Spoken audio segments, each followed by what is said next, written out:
Hare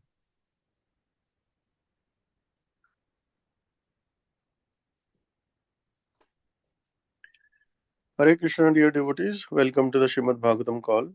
Today we are very fortunate. We have His Grace Ram Giridhari Prabhuji from Mumbai, India. And Prabhuji is going to enlighten us from Srimad Bhagavatam, Canto 6, Chapter 17, verse number 37. Hare Krishna, Prabhuji. You may take over the call when you are ready. Hare Krishna. Thank you. Srila Prabhupada ki jai. Grantaraj Srimad Bhagavatam ki jai. Thank you so much for having me in this call, and it's a pleasure always, and very happy that this service has been going on for a long time, very successfully, very continuously, consistently. That's a sign of mode of goodness. So thank you so much for engaging in this service. Om Namo Bhagavate Vasudevaya. Om Namo Bhagavate Vasudevaya. Om Namo Bhagavate Vasudevaya.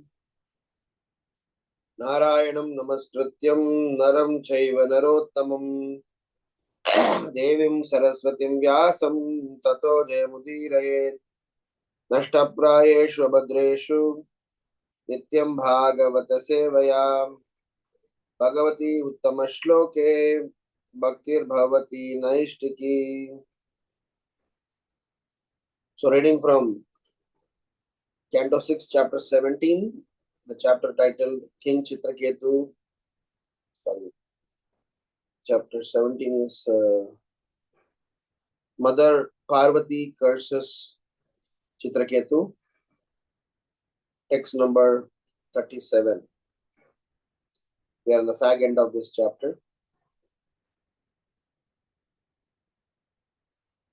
Iti Bhagavato Devya Pratisaptum Alantamaha Murdnasa Jagrahe Shapam Etavat Sadhu Lakshanam. Translation and purport by His Divine Grace A.C. Bhaktivedanta Swami Srila Prabhupada. Srila Prabhupada ki jai. The great devotee Chitraketu was so powerful that he was quite competent to curse Mother Parvati in retaliation. But instead of doing so, he very humbly accepted the curse and bowed his head before Lord Shiva and his wife. This is very much to be appreciated as the standard behavior of a Vaishnava. Purport.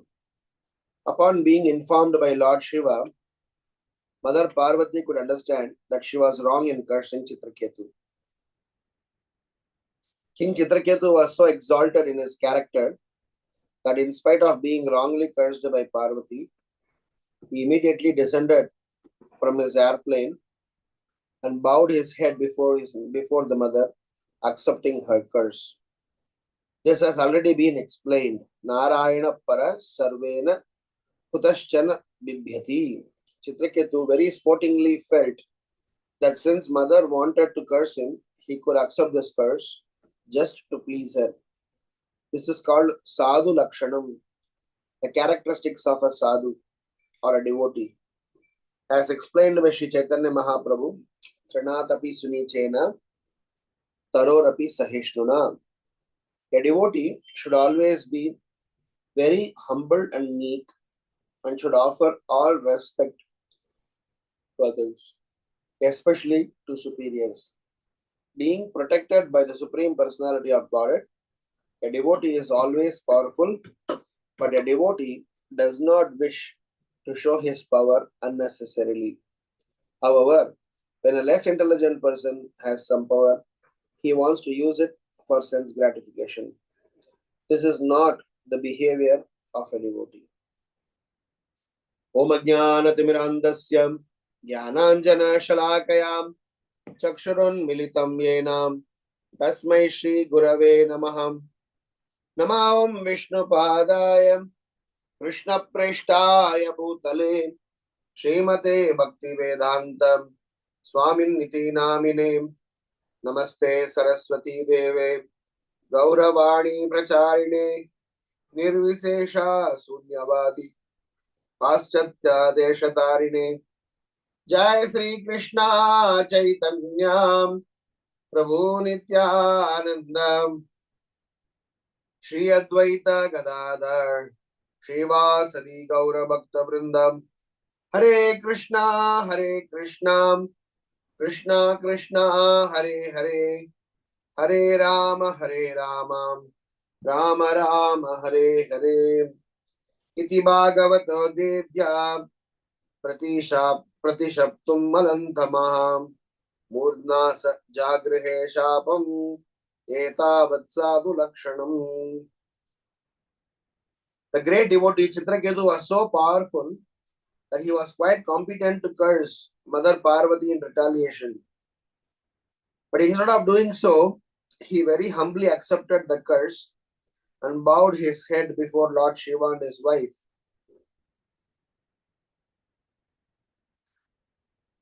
This is very much to be appreciated as the standard behavior of a Vaishnava.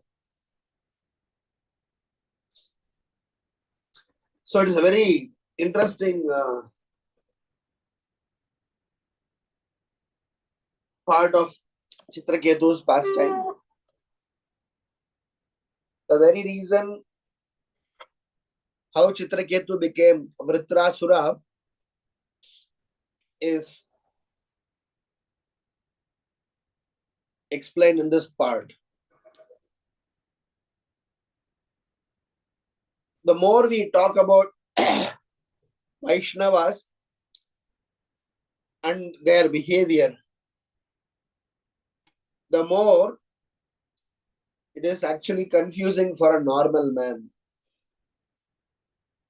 For a common person, they can't comprehend a Vaishnava's behavior.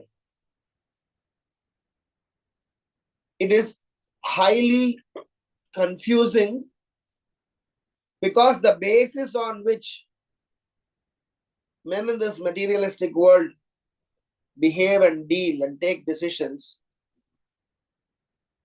is absolutely different from the reason why a devotee and how he functions.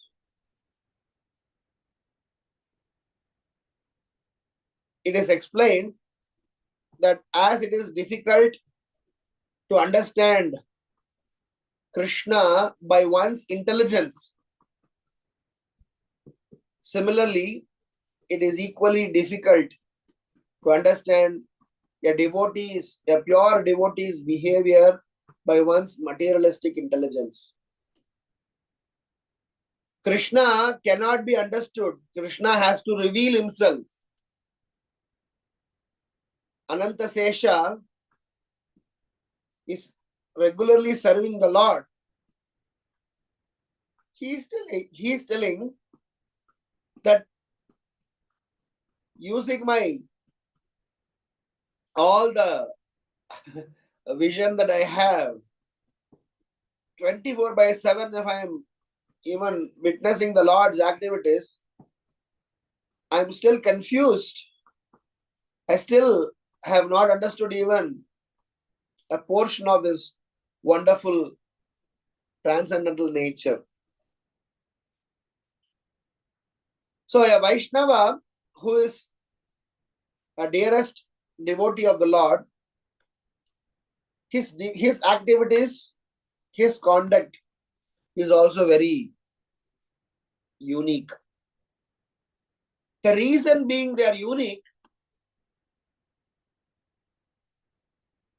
is because he is absolutely not self-centered.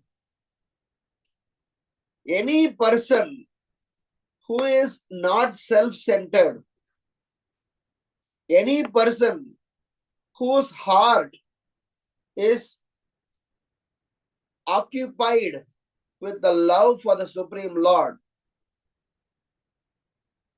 his thinking is in line with what the Lord is thinking.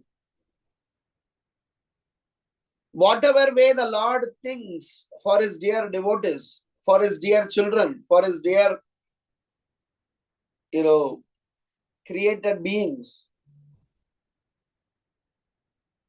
exactly the same way the pure devotee thinks, because he has the Lord in his heart and he understands the heart of the Lord.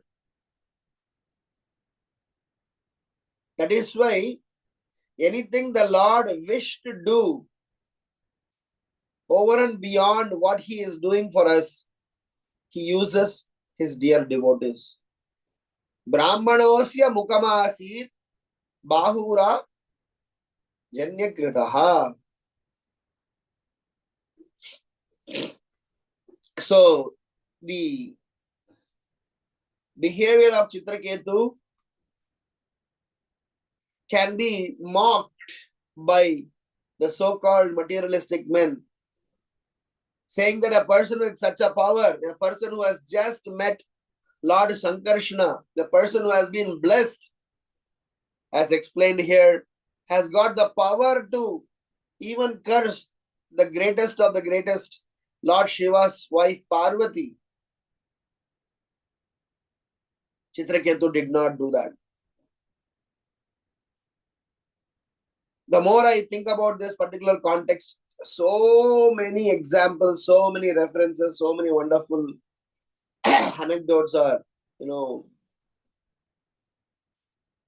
popping out in my head.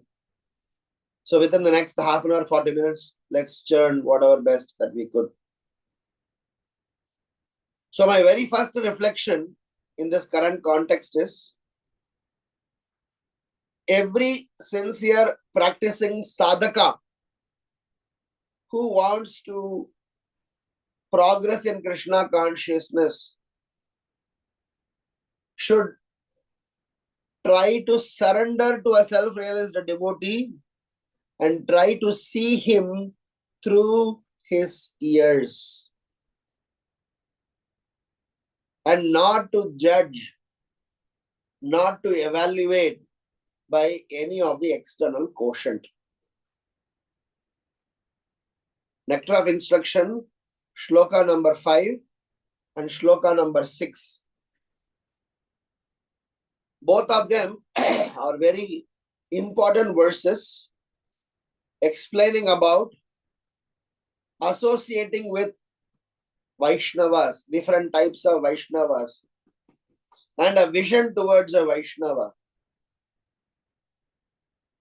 The mistake that has happened here is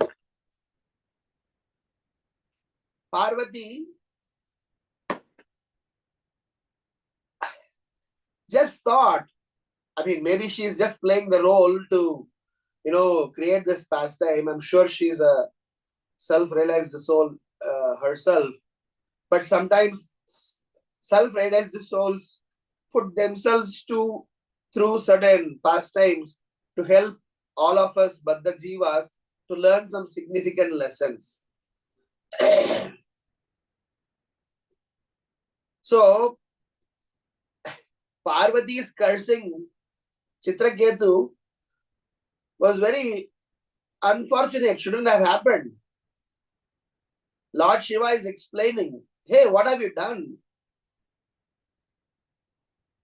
But Prabhupada writes that Chitraketu is accepting them as a mother scolding or mother trying to, make some statements towards that, towards the son. So Vaishnava, Prabhupada explains, the Vaishnava should not be seen by his external action. If you look at external action of a Vaishnava, it is so perplexed, it is so confusing that there is a 99.9% chance of the misunderstanding of Vaishnava. That is why it is explained, somebody going too close to a Vaishnava too soon and staying away from a Vaishnava for a long time, both are risky.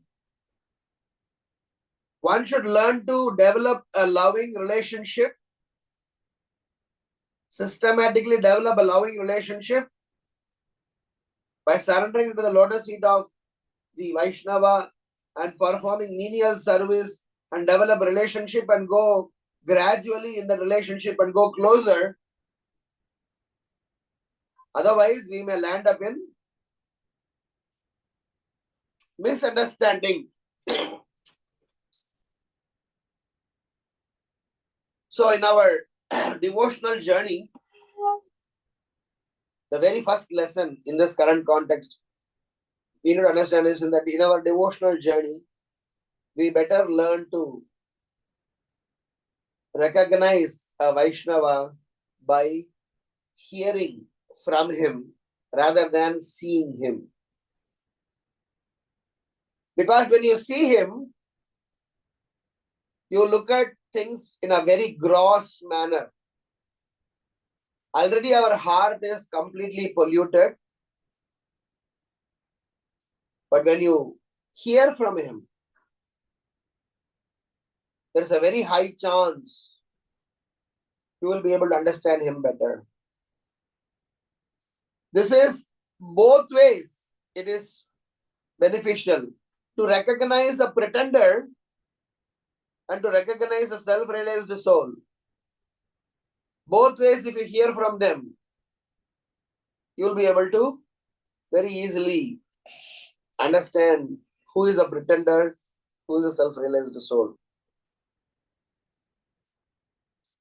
Govinda and Gadadhara Pandit, Mukunda and Gadadhara Pandit, they both were speaking to each other. So Mukunda had told Gadadhara Pandit about a great, glorious, wonderful devotee. He explained all the transcendental qualities of a devotee and he expressed his pleasure of knowing him and glorifying him. So naturally, Gadadhara Pandit developed the desire to see that Vaishnava. So Gadadhara Pandit requested, can you please take me to that Vaishnava? So Mukunda said, I will definitely take you. So both Gadadhara Pandit and Mukunda went to see a very great person by name Vidyaniti. So when they reached his house, it was a very big palatial house, like a big mansion. So much of opulences. And Gadadhara Pandit was observing all these things, and when they finally reached the main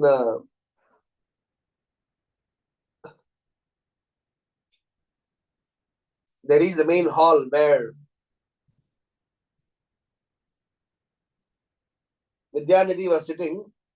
He was sitting on a very big throne, a huge chair, and had two people fanning him. His body was emulating fragrance from different fragrant items. He was chewing pan. There were people who were performing personal services to him. He was getting all kingly treatment. So Gadadhar Pandit, in his mind, he was thinking that who this person is. Mukunda said so many wonderful qualities about a Vaishnava. Is he the Vaishnava he is referring to? How come he is a Vaishnava? I don't see any symptoms of a Vaishnava here. He didn't even open his mouth and express anything. Gadadhar Pandit was even thinking. So looking at the general gesture of Gadadhar Pandit, because it is, when you see a self-realized soul, Your body language itself shows how respectful you are towards him. By your obedience, by your respect, by your, offering obeisances and appreciation. So Gadadhara Pandit had a slightly different response. So Mukunda thought that, before anything untoward happens, before he says anything offensively against Vidyanidhi, Mukunda chanted a very famous verse from Srimad Bhagavatam. Aho Bhakyam Stanakala Kutam. A very famous verse describing about the merciful nature of the Supreme Lord. How Krishna gave Putana, who came to kill Krishna. Krishna gave her the position of mother. So Srimad Bhagavatam glorifies the transcendental form of Krishna and his mercy. So when Mukunda chanted that verse, Undariki Vidyanidhi, who apparently was enjoying royal treatment, he jumped off his chair, Singhasan, right in front of everyone. He started rolling on the floor, hairs standing on his end, started to behave like a madman, exhibiting all the symptoms of a self-realized soul. Second example, when Chaitanya Mahaprabhu went to South India, from Kurma Brahmana's house, a Brahmana's house was a devotee of Kurma avatar. He was leaving towards further down south. He suddenly remembered about a devotee. This devotee was suffering from leprosy for a long time. His leprosy was so acute that nobody would dare to go close to him because his body would be having a lot of pus coming out of the leprosy pores. Even worms were eating them. He would be stinking, but heart of heart, he would be regularly glorifying the Supreme Lord and his transcendental activities. So Mahaprabhu proceeded further. Then he remembered and came back and met this devotee whose name was Vasudev. He said, "My dear friend, I'm sorry I missed you." So he met Vasudev and Vasudev said, "My dear Mahaprabhu, please don't come close to me. I'm a filthy guy. I'm a dirty guy. I'm unfit for any mercy." Out of humility he was expressing. And what did Mahaprabhu do? He said, "Your heart is very pure," saying that he gave a tight hug to that Vasudev, whom nobody wants to go closer to that person. Krishnadas Kaviraj Goswami writes, "Nashta kushtam rupa pushtam bhakti tushtam chakraya." The moment Shri Chaitanya Mahaprabhu touched Vasudev, Nashta kushtam, his leprosy was gone. Rupa pushtam, his body got transformed. Bhakti tushtam, in his heart, pure devotional service which was already there, got completely acknowledged and he got Krishna Prem installed in his heart. This is the second example. Third example, when Shri Chaitanya Mahaprabhu was in Ranganatha Swami temple in Srirangam, there was a Brahmana who was sitting in one corner holding Bhagavad Gita in his hand and crying. He was trying to flip the pages and crying. And so many people were mocking at that Brahmana. And when Chaitanya Mahaprabhu saw that Brahmana, he went and approached that Brahmana. My dear friend, why are you crying? What are you trying to do? The Brahmana said, I am an illiterate. My Guru Maharaj had asked me to regularly study Srimad Bhagavad Gita. I am not sure how I am going to fulfill that order. So I am sad. That's all right, but why are you crying? No, but when I look at the picture of Krishna,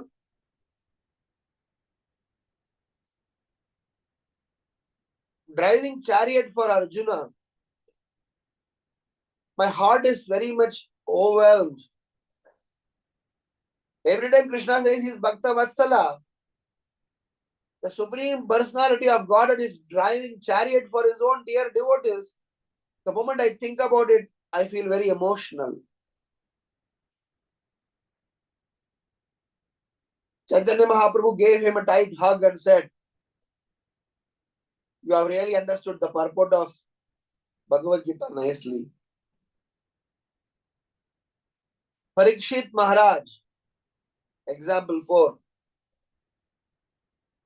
When he was cursed by Shringi,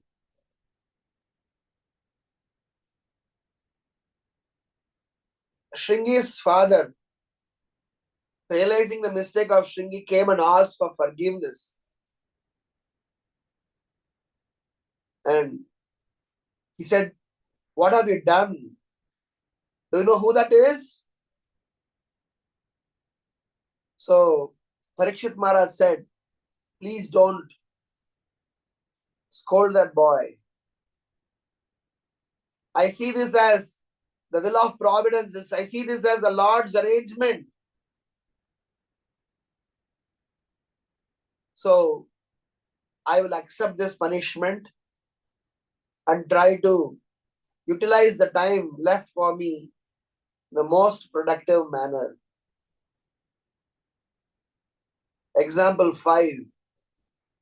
Jaya and Vijaya, when they were cursed by Sanat Kumaras, Krishna came running and asked for forgiveness to Jaya and Vijaya and said that, please forgive these boys. They didn't know who you were. And you also didn't know who they were. Both of you are my devotees. Both of you are dear to me.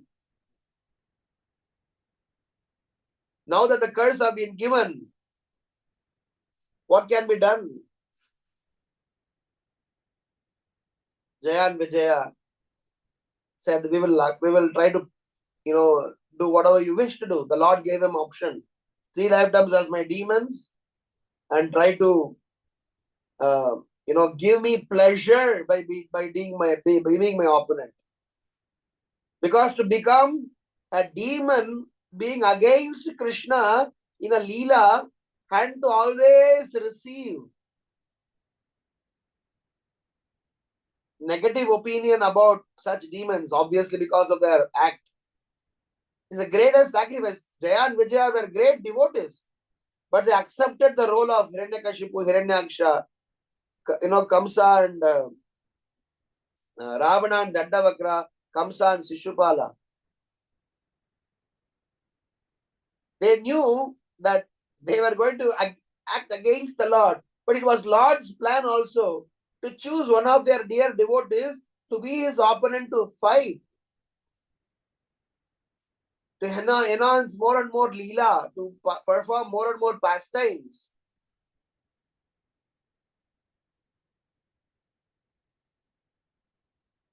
If you come to, Pandharpur, there are so many devotees in Lord Vittal's pastimes who were misunderstood. Janabai was a very young girl from a very poor family. People misunderstood her. Gora Kumbha, Choka Mela, Tukaram Maharaj. We can go on and on and on and on. We have a history where misunderstanding of Vaishnava was common amongst materialistic people and even amongst saintly people sometimes. But in every such episode, the response and the behavior of a Vaishnava was highly gentle, highly humble, and highly exemplary. And they have equally accepted those, whether it was Vasudeva leper, he didn't get offended. Whether it was the Brahmana and Srirangam, he didn't bother about what anybody was saying.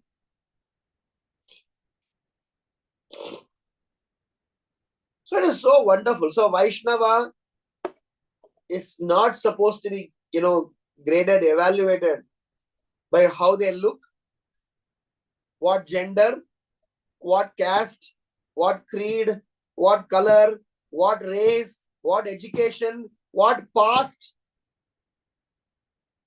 Srila Prabhupada writes Srila Prabhupada tells in one place,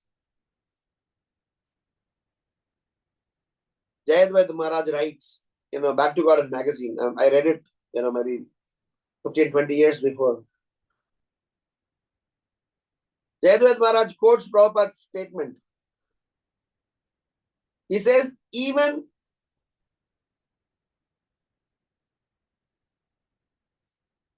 if you happen to see Brahmananda smoking cigarette, you should still offer obeisances to him. I mean, this is a very, very bold statement of Prabhupada. I mean, this doesn't mean anything. It means that how great Brahmananda Prabhu is. How great, wonderful service him and Gargamuni Prabhu and those earlier Vaishnavas had done for Srila Prabhupada. Srila Prabhupada used to say that when Brahmananda and Gargamuni came to me, all my financial problems got solved. So jokingly amongst devotees, they used to call Gargamani. The kind of service they did for Srila Prabhupada. Srila Prabhupada said that even if they apparently do something weird, my special blessings is there for them. Brahmananda Prabhu was the first one to go to Pakistan, Africa, and introduce Krishna consciousness, the completely foreign land. So the current ISKCON that we are all enjoying is built by the dedication, contribution, devotional, services done by the early devotees who have lovingly, dedicatedly served Srila Prabhupada.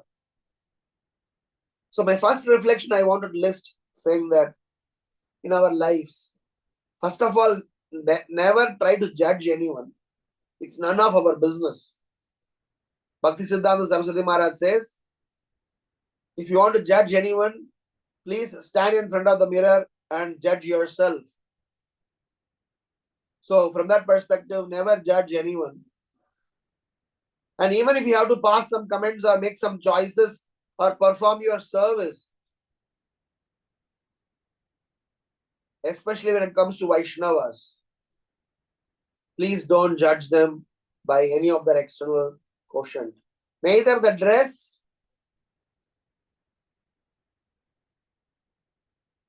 nor the address where they belong matters. Their heart matters. Tukaram Maharaj, in his early days when he was in Dehu, he used to write a lot of abhangas. Devotees, many people, local people out there, they couldn't comprehend what he was up to. Everybody thought he is trying to just waste his time. They teased him. They mocked at him. Even his own family members couldn't understand him. But when we discuss about his glories now,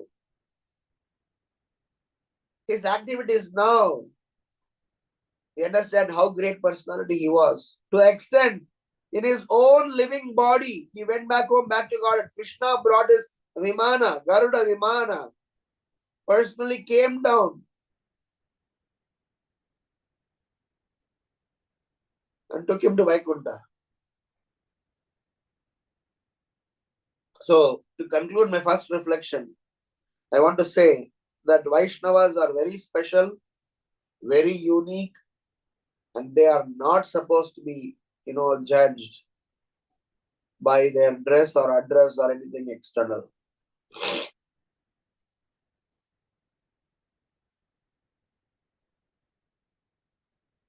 They are very, very rare and not supposed to be classified in any of the normal categories. They are the gateway for us to enter the spiritual arena. So we need to make sure that we don't do any such blunder of wrongly identifying. Brahmanda tarite shakti tare jane jane e veda purane gunagaye jeva sune. Brahmanda tarite shakti tare jane jane e veda purane gunagaye jeva. One single Vaishnava is capable of delivering entire Brahmanda. And this is not personal opinion of anybody. This is what Veda and Purana says. Look at what Bhakti Siddhanta Saraswati Maharaj is saying. Bhakti Siddhanta Saraswati Maharaj says that even if there is one sincere soul, one single devotee who takes my instruction, I am paraphrasing, who takes my instruction seriously, I would consider my mission successful. So, this first reflection is never ending. You can go on and on. You can go on giving several more examples. So that is why we need to know that every fellow devotee, he need not necessarily be a devotee at the stature of Narada Muni, Prahlad Maharaj, Tukaram Maharaj, and so on, and etc. Anyone who is chanting the holy name of the Lord, anyone who have got sincere endeavor, he is sincerely trying to, not even doing, sincerely trying to practice Krishna consciousness. So better to respect that Vaishnava and not judge him externally, rather hear from him, serve him, and follow in their footsteps. On this same note, my second reflection is about a very important point, which one of our Vaishnava Acharyas by name Kanu Priya Goswami, he mentions it. Kanu Priya Goswami is a person, highly respected sadhu, scholar, who was born and lived in Navadvipa around 100 years ago. Apart from being respected Ayurvedic doctor who last treated Bhaktivinoda Thakur, he was a very great scholar. People used to call him as Nama Parayana Sadhu, or one who took one pointed shelter of the holy name. This Kanupriya Goswami, he wrote number of books in Bengali, and in one of his books, in one of his writings, he is mentioning this. He says, there are 5 stages of bija. What bija? Brahmanda, Brahmite, Kona Bhagyavan Jeev, Guru Krishna Prasade Pai, Bhakti Lata Bij. So, this Bhakti Lata Bij, which is made available to us with the help of self-realized souls, he is explaining about that. He says there are 5 stages of a seed. The first stage is called Bija Sangraha, gathering the seeds. Aropana, planting the seeds. Kaila, the seeds germinate. Ankura, the seeds sprout. Falila, they gradually grow and fructify.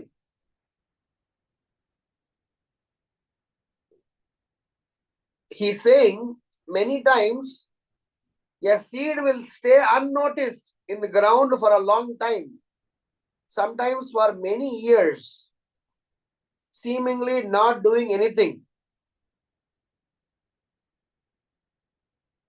But the period that we are in now of Sri Chaitanya Mahaprabhu's movement is the right time where these seeds can be germinated, beginning to sprout. Which means the 5 stages of seed, the first stage of gathering the seeds is done by these wonderful Vaishnavas, because they only know to recognize between a seed and a weed. Krishnadas Kaviraj Goswami writes in Chaitanya Charitamrita that one need to be extremely careful in one's devotional behavior, because seed of Krishna Bhakti and a weed for Krishna Bhakti, they both need to be classified and differentiated. And whilst listing the different weeds, puja, labha, pratishta, duplicity, hypocrisy, name, fame, power, position, followers, he is listing kutinati. So many things he is listing. Krishnadas Kaviraj Goswami in Chaitanya Charitamrita. And in that, while finishing the listing, he is explaining there is one such weed which looks exactly like that of a seed, but it's not a seed. It's a look-alike. And Prabhupada gives a purport. Jayapatak Maharaj writes a commentary for a book called Vaishnava K, in that he is trying to bring this point, where he says that under an expert guidance only, a person can differentiate between a seed or a weed, especially that weed which looks exactly like the Bhakti Lata Bij. So the point is the Bija Sangraha, the gathering of seeds are done by self-realized soul, and they give it to us when they come to our life, when they visit our house. They come and distribute this seed. Aropana, the second stage of planting the seed, is to be done by our sincere oral reception to the transcendental words of the self-realized souls. King Chitraketu, when the first time he wanted a son, when the warning was given to him, he did not hear. He didn't read between the lines. He didn't give any attentive hearing. He was overwhelmed. He was completely in Maya, just thinking that I would need just a son, come what may. There is a very interesting reference in the similar context in Bhagavata Mahatmya in Padma Puran. Whilst describing about the glories of Srimad Bhagavatam, Sanat Kumaras are explaining to Narada Muni about the story of Gokarna.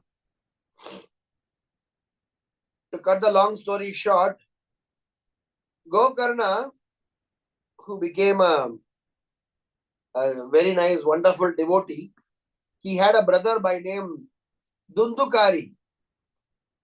Because of his notorious activity, this Dundukari got a ghost body, or a ghost got entered into his body. He was having a very difficult time.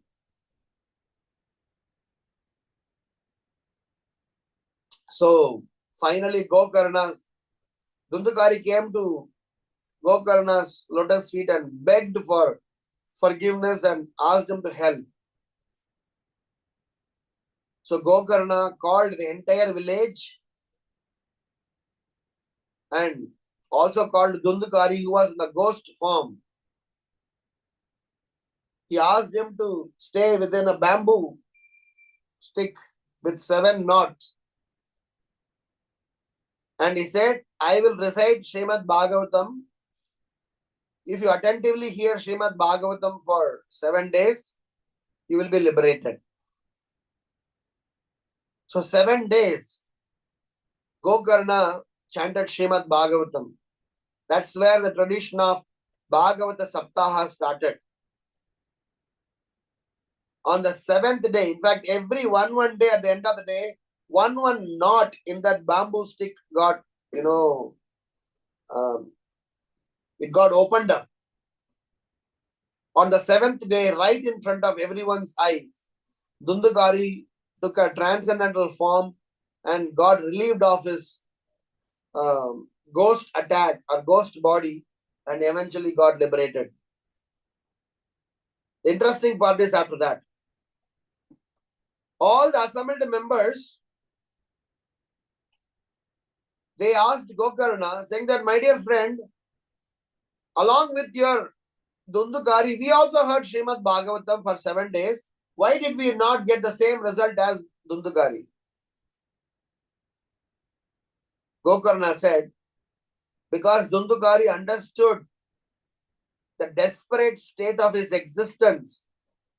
And Dundukari understood that this is the last chance for him to rescue himself from this precarious condition. So he had a single pointed, focused, rapt attention, not having any other tinge of distraction and, disturbances. And when you all hear Srimad Bhagavatam in that same frame of mind, you will also get the same results. So all of them said that, thank you so much for this information. We have understood the importance of, attentive hearing with urge. Srinvatam Swakata Krishna Punya Shravana Kirtana Hridayantasto hi abhadrani vidunotim suhrutsatam. So urge to hear Srimad Bhagavatam and strong desire to apply what we heard in our life makes us to plant the seeds.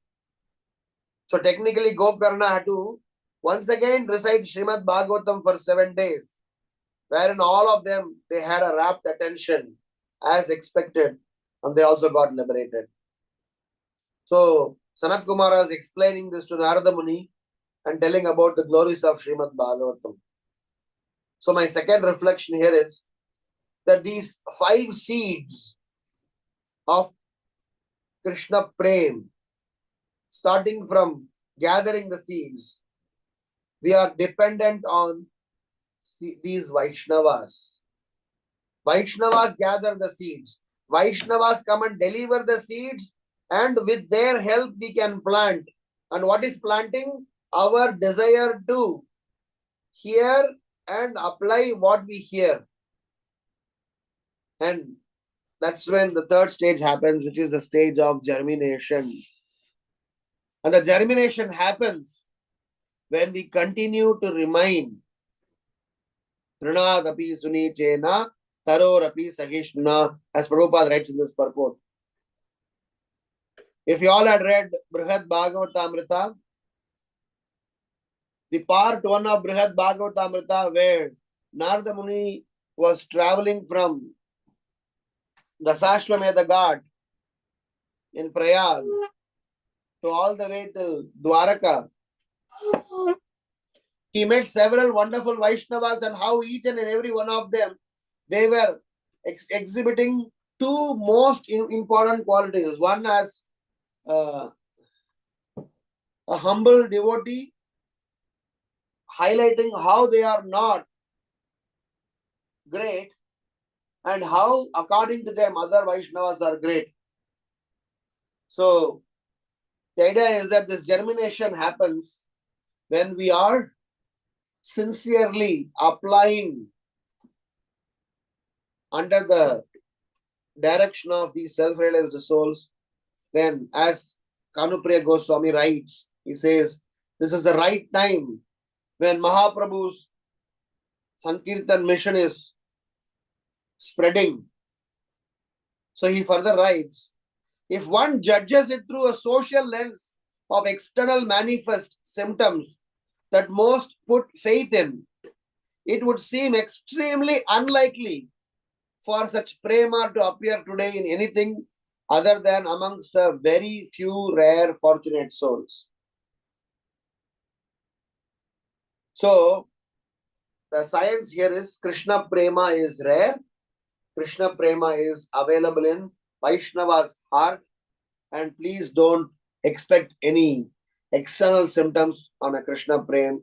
You please hear them as per the direction of Vaishnavas by sincerely giving attentive oral reception. And Srimad Bhagavatam further explains, Nashtaprayeshu abhadreshu nityam bhagavata sevaya bhagavati uttama shloke bhaktir bhavati naishtiki tata rajas tamo bhava kamalobhadayaschaye chetair etat anavidyam stitam sattve prasidati.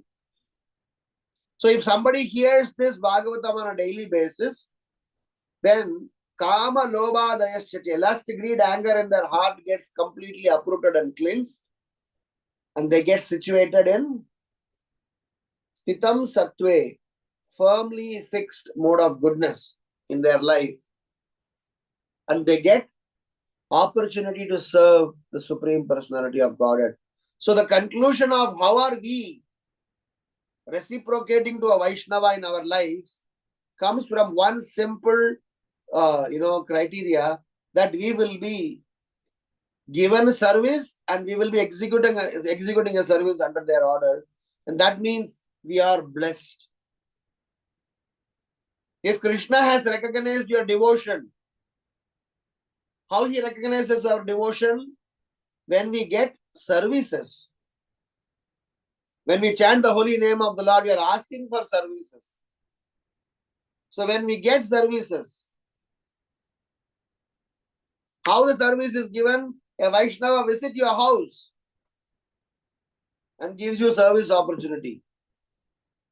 So I want to conclude my second reflection and say that these 5 stages of seeds, they are growing. They are absolutely dependent on such wonderful Vaishnavas about whom we glorified in the reflection 1. And the result of such association is we will get devotional service, performing constant devotional, constant enthusiastic devotional service to the lotus feet of the Supreme Lord.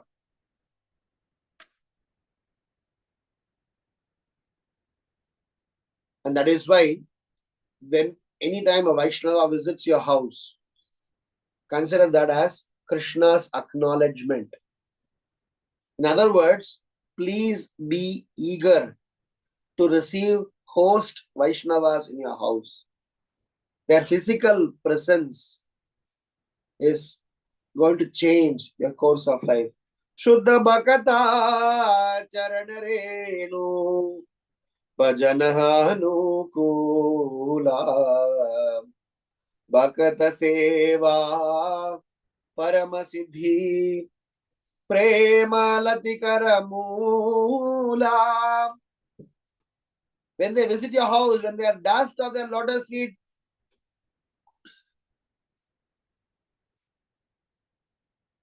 comes to your house, if you smear them, Bhajana Anukula.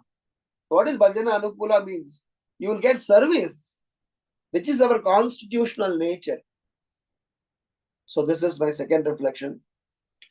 I really want to do more on this, but we have very less time and it's almost close to our session to be ended. But I just want to say one additional point, which I want to elaborate, where Rupa Goswami Pad is saying, Sajatishyase snigde sadhu sangasvato vare. According to Rupa Goswami, a sadhu sangha have to have three components. First component is Sajatishyase. Sajatishyase means like-mindedness. Please search for like-minded devotees. His Holiness Giridhari Maharaj was speaking the other day. He was explaining the like-mindedness can be generalized by saying sincere followers of Srila Prabhupada. We can go furthermore granularity onto that. But the idea is, Sadhu Sangha is very effective when we have like-minded association. Sajatishyasaya. Snigde. Like-mindedness is only not alone enough. We would also search for snigde, meaning affectionate. Somebody who is very loving. Vaishnava relationship means loving relationship. Vaishnava relationship is not about judging, fault finding, cursing, howling, accusing, abusing. That's not Vaishnava relationship. Bodhayanta parasparam katayantascha mam nityam. That is why the fourth verse of Nectar of Instruction says, how are the affection between Vaishnavas expressed? Dadati pratigrahnadi guhyam makyati prachati mungte bhojayate chaiva satvitam priti lakshanam. So these 6 loving exchanges explained in the fourth verse of Nectar of Instruction are the basis of building affection. The third aspect that Rupa Goswami explains that are important for a sadhu sangha is svato vare, which means that please associate with devotees, associate with sadhus who are more advanced than you. You give your association to juniors. You share your realization with your friends. But you take association from people who are more advanced than you. Nectar of Instruction 5, Shloka 5 talks about that. So please understand that our lifeline of Krishna consciousness is on 2 things, holy name and sadhu sangha. And here, Chitraketu's great qualities of him being very humble and trying to accept everything as Krishna's mercy, as Krishna's arrangement is a great lesson for all of us.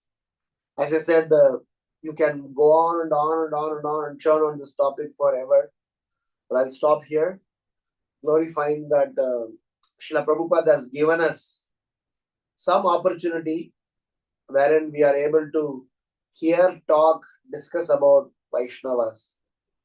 I am not sure if I had been in the era of Bhaktivinoda Thakur or Bhaktisiddhanta Saraswati Thakur or even Bhaktivedanta Swami Prabhupada, without, any of these Vaishnavas' help, without any of these wonderful narrations and descriptions that we are hearing, if I would have recognized them by myself, by my intelligence, now that we have so many, that is why it is said that glorification of the Lord is glorious, but glorification of the Lord glorified by a Vaishnava is all the more glorious.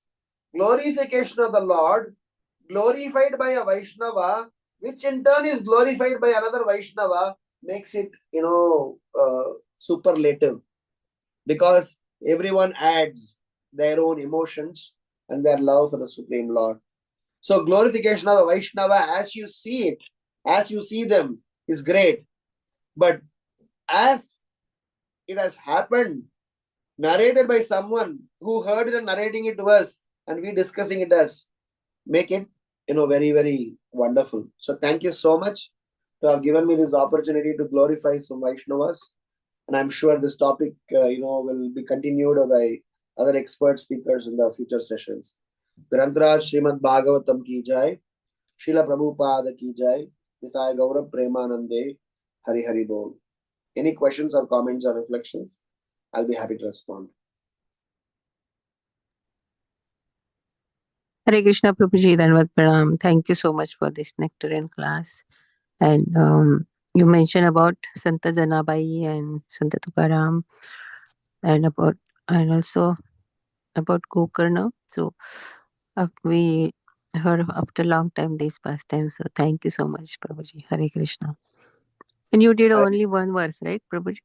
Yes, Mataji, only one verse. Yes. Yeah, I request all the devotees, if you have any question, please ask. Hare Krishna Prabhuji, Dandat Pranam, all goes to Sri Prabhupada. It was such a nice class, reflecting upon the sublime, transcendental qualities of the Vaishnavas, beyond the different types of bodies that they may be in. Once somebody is a Vaishnava, he achieves, once somebody achieves these qualities, he becomes a Vaishnava. So the amanina manadena, that is a central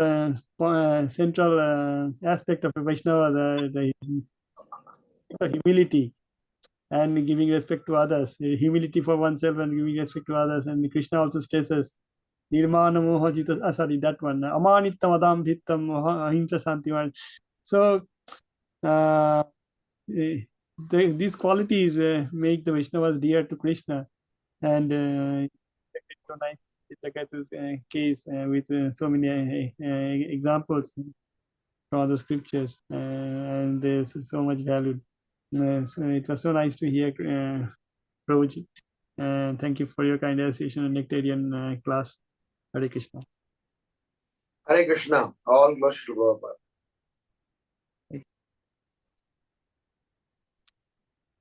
Any other thoughts, comments, reflections, questions?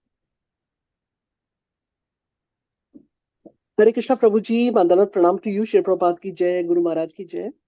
Thank you so much for the class. It was nice to hear you after like a long break, because I was not here.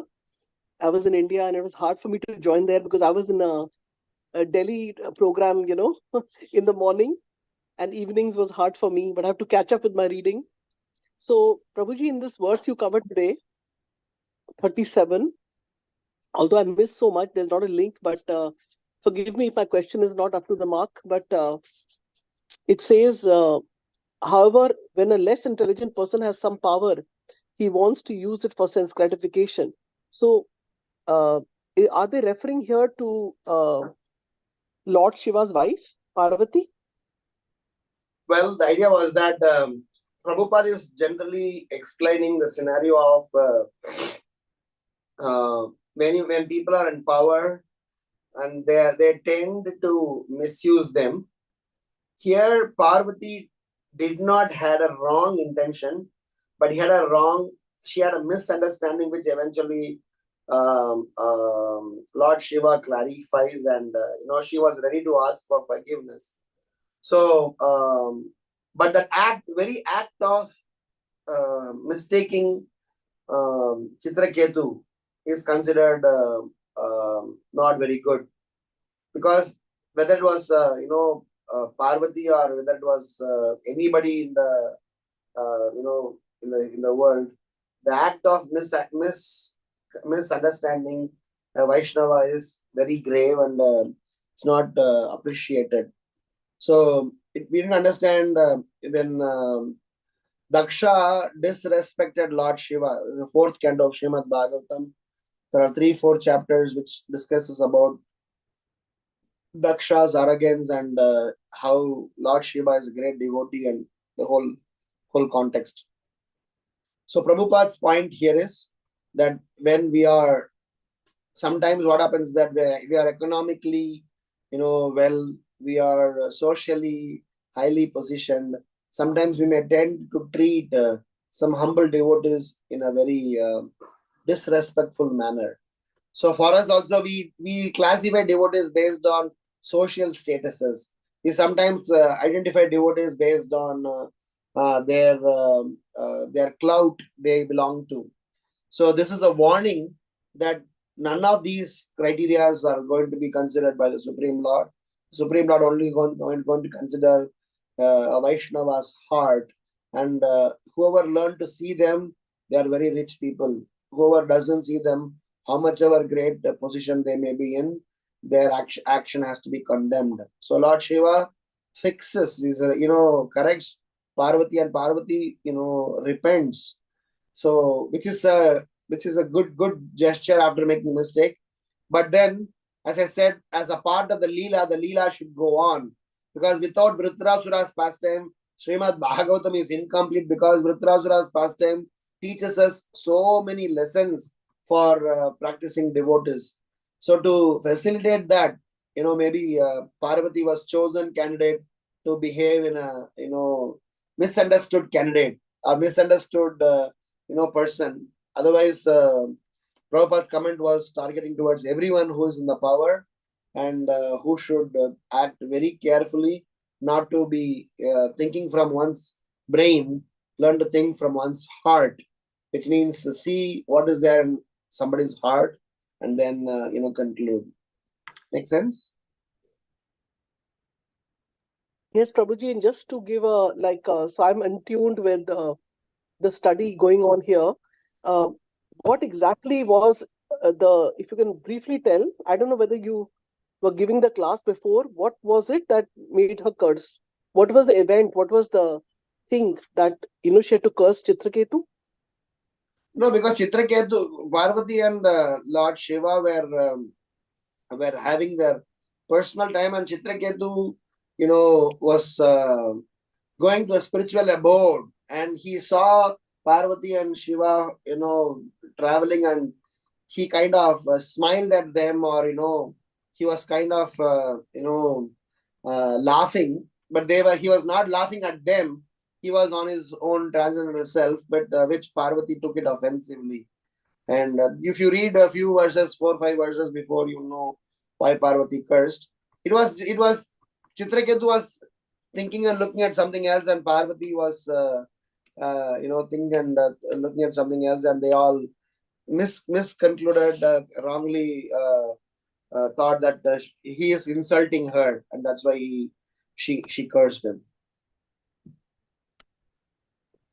Yes, Prabhuji, that's another lesson to learn, that knowingly, unknowingly, we should be very careful, because we might be laughing and the person might think we're laughing at that person.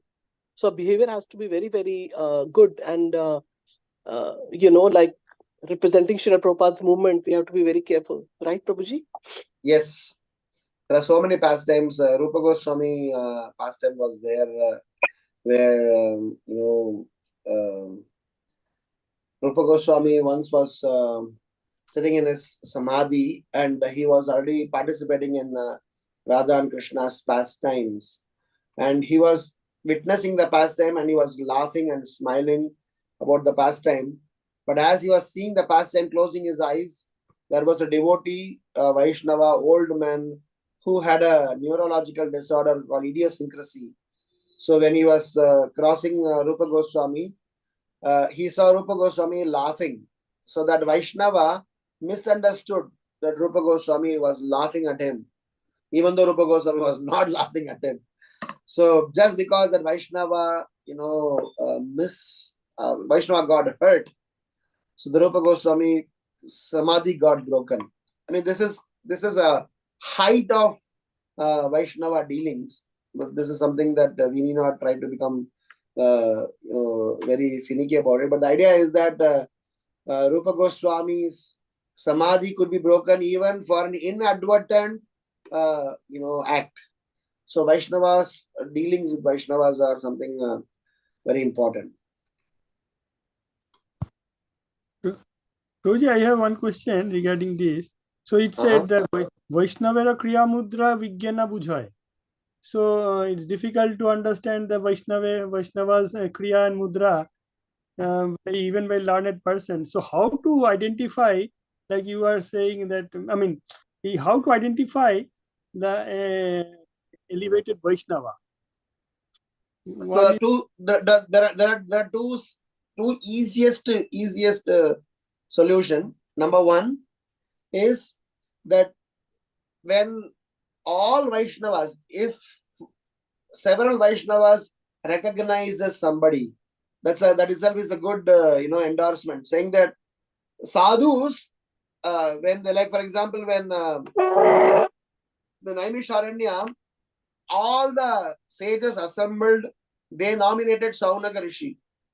So we do not know about Saunaka Rishi, but just by the virtue of thousands of sadhus acknowledging Saunaka Rishi is a good reference for us to follow him. So that is why you walk in the path where sadhus have walked. So you may not know all the sadhus, but by the virtue of you knowing sadhus have walked, you just simply follow them. So this may apparently sound like illogical, and it may apparently sound like I'm being a blind follower, but it is not called blind following. It is called scientific following, because several sadhus are acknowledged. Like for example, if a person is walking after Krishna and several sadhus are acknowledging him, just walk behind them. That is why parampara, sampradaya, these are all things that are kept as a reference point.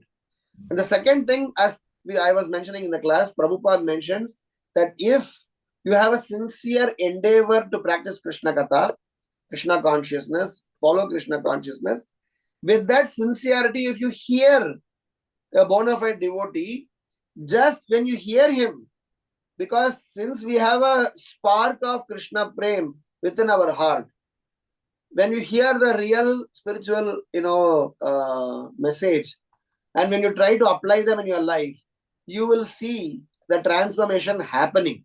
You will see yourself being transformed. The onus of applying is again on you, but just that when you hear from him, when he is repeating what his Guru said, when he is following other Vaishnavas, when he is exhibiting the sign of humility, when he is applying whatever what he speaks, is not a hypocrite. So those are all certain things which will make it easier for us to recognize. Over and above this, there may be still certain gray areas where we may tend to miss. That is why better we never judge anyone. We can still be, not concluding anybody as great devotees, but at least by not offending and being very careful, at least will save us from fall down. And we may be a bit slow, but at least for sure we will move forward. Am I making sense, Prabhu? Yes, Prabhu. Yes, Prabhu. Thank you. Thank you. Hare Krishna, Prabhuji, please accept my humble obeisances. All glory to Srila Prabhupada and Guru Maharaj. Hare Krishna. Hare Krishna. Dandavat Pranam, Prabhuji. Prabhuji, like in reference to Partha Prabhu asked about the quality of the Vaishnava or the elevation.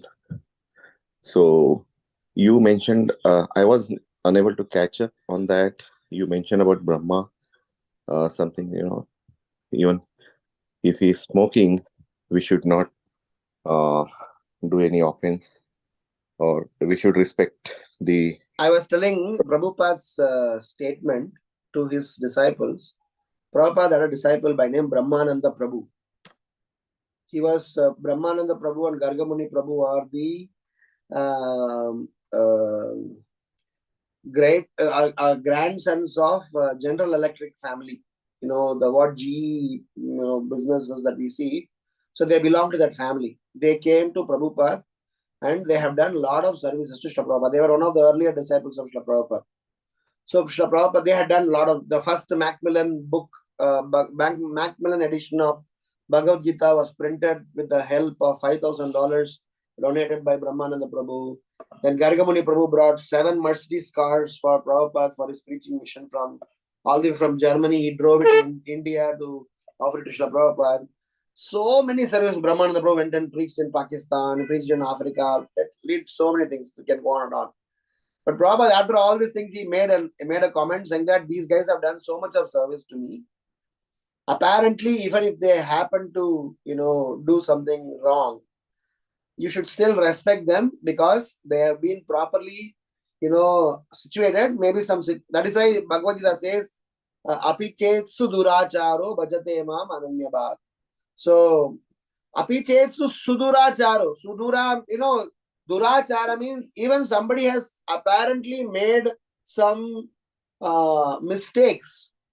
So Krishna is still wanting to give credit to such a person because these accidental fall downs, these accidental deviations, these accidental slippages are forgiven by the Lord because in the journey of Krishna consciousness, these accidents doesn't matter too much. Yes, they are risky. They are supposed to be, dealt with.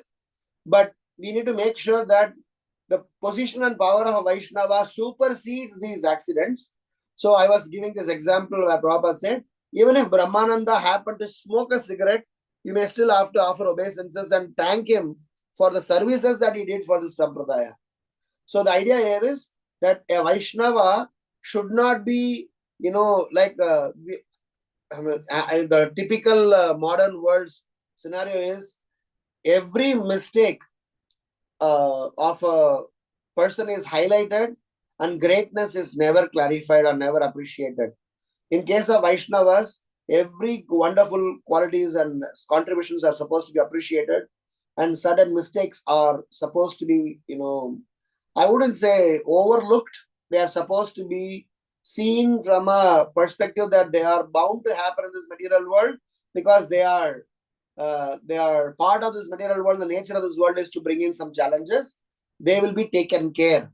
Having said that, what I mentioned to Partha Prabhu's questions and responses, that when we are following all the other Vaishnavas, we will definitely not make a mistake of wrongly glorifying a devotee. So that way, Vaishnavas' apparent fall downs are also absolved by the Lord. So we need to make sure that we kind of look from the eyes of the Supreme Lord rather than from our cynical vision. Am I making some sense here, Prabhu? Yes, Prabhuji. In short, I can say what you mean to say. One has to look for the positive sides as well. At the same time, if there are some negative sides, so I would say this way: one has to look only for the positive sides, and the negative sides are not our agenda. Okay. That negative sides are agenda of somebody else. The idea is Bhaktisiddhanta Saraswati Maharaj says, fault finding is a service of the spiritual master and people who are given that responsible service. It is not meant for everybody. If you really want to find a fault, please escalate rather than gossip. Because fault finding has got two parts. One is criticism and second is constructive criticism. When I just criticize, my agenda is to show somebody down. Constructive criticism means I want him to refine. So constructive criticism is done, depends upon who that Vaishnava is. If you are equal to him, you can go and approach him, ask for clarification. If he is junior to him, out of kind words, you can explain to him and express your concern. If the Vaishnava is senior to him, you can go and pray and ask him for further clarification. Or if you can't approach, you can escalate it to other seniors from whom you can ask for further clarifications. There are processes given for our doubts, but we have no processes for gossip. Just because you saw something fault, you went and discussed with your wife, and you both discussed with your family friends, and as a friends you discuss among the community. You are not doing any good to yourself, not to the community members. So the idea here says glorification open to all. Criticism is only meant for a very private forum. That too for the sake of developing better relationship with the Vaishnava. Making sense, Prabhu? Yes, Prabhuji. Yeah. You explained more than what is necessary, but thank you for wonderful and nectarian classes always. Hare Krishna. Hare Krishna. Hare Krishna. ग्रंथराज Shrimad Bhagavatam की जय, श्रील प्रभुपाद की जय, जय जय। गौर प्रेम। हरि बोल। Hare Krishna.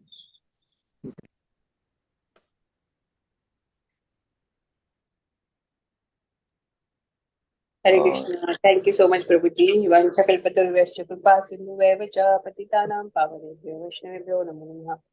अनंत कोटि वैष्णववृंद की जय, रामाचार्य शिवदास ठाकुर की जय, जय। श्री प्रभुपाद की जय, ग्रंथराज श्रीमद् भागवतम की जय, जय। हिज ग्रेस राम गिरधि प्रभु जी की जय। Thank you so much Prabhu ji. Hare Krishna. Hare Krishna. Thank you, Prabhuji. Hare Krishna. Hare Krishna. Hare Krishna.